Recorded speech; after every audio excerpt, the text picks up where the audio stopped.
Alright guys, so we're back with another Dokkan battle video, and we are going in against the TUR-AGL Blue Gogeta. And I just finished up with doing the stage 999 video for the physical Dragon Ball Super Broly. And now we're moving on to Gogeta. And in the process, I was kind of going back and forth between doing this Gogeta and the Broly at the same time. Just because, like, I think it's just more interesting starting up these EZA videos when you're at a higher stage, because the earlier stages, like, they're really not that difficult, especially if you have an optimal team started from the beginning. Like, it's not difficult at all.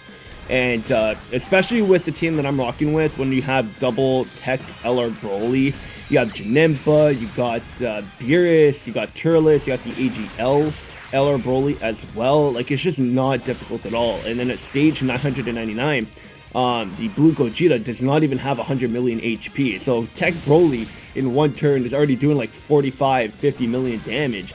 That's already going to be like 70% of Gogeta's HP gone with just Tech Broly. So that when you have the other characters on the team doing damage as well, a lot of the times you're going to be done this battle in one turn. Especially if you have double Tech Broly in turn 1, you can leave one of the Tech Brolys untransformed, because then he can give support in slot 2, and then you have the transformed Broly in slot 1, and then you get that crit chance. You can get that chance at getting a double super if Gogeta is attacking before Broly. So like, it is like, this team is basically unkillable. So it just comes down to RNG on where Gogeta is attacking and how we're starting up our turn with turn 1. Because if we do not have Tech Broly in slot 1, then like, it will happen because my Broly, or like your Broly, can be in slot 7, so that he won't come until turn 3, which you're basically not gonna ever get there, basically. Depending on your team, depending on like what kind of characters you have. But like, for me, I'm just never gonna get to turn 3. So if I have my Broly in turn 7 or in turn 3, I'm not getting them. So then it comes down to if I have the friend Broly in slot 1, or in turn 1 or turn 2.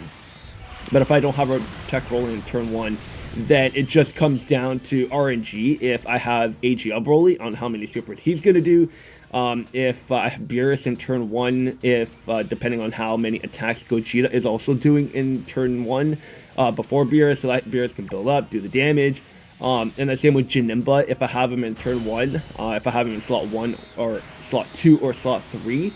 And then if he gets like 3 super attacks, 4 super attacks, then we should be good as well. So there's a lot of RNG that comes into it on how fast we can potentially beat this EZA. But for the most part, like, guarantee, like, you're not going to get to turn 3. Turn 2 is going to be common. I mean, not that common, but it can happen. But for the most part, like, this EZA is going to be super quick. Like, as you can see, like, it took us like less than a minute and a half to beat the first stage, 400. So yeah, it's not going to be difficult at all. And the fact that like Tech Broly is type advantage against Gogeta, with Gogeta not even having 100 million HP on stage 999, like, Broly's just gonna desecrate, like, destroy this Gogeta. So it's just not gonna be a challenge at all. Like, in an hour, I'm able to do like 30 to 40 stages in 1 hour. So through the week, like, I'm easily gonna have like 300 stages done in 1 week. So like, if that's the case, then I'm probably gonna have like 3 videos a week going up on this Gogeta EZA. So we'll see how it's gonna go. But yeah, as I can see so far, it is not gonna be a challenge at all. Like, look at that, the additional attack from Broly just did like 17 million damage. It's insane. But that's gonna be it for this video. The next time I see you guys will be when I get to stage 500 for this Gogeta EZA. I hope you guys enjoyed, and I'll see you guys on the next one.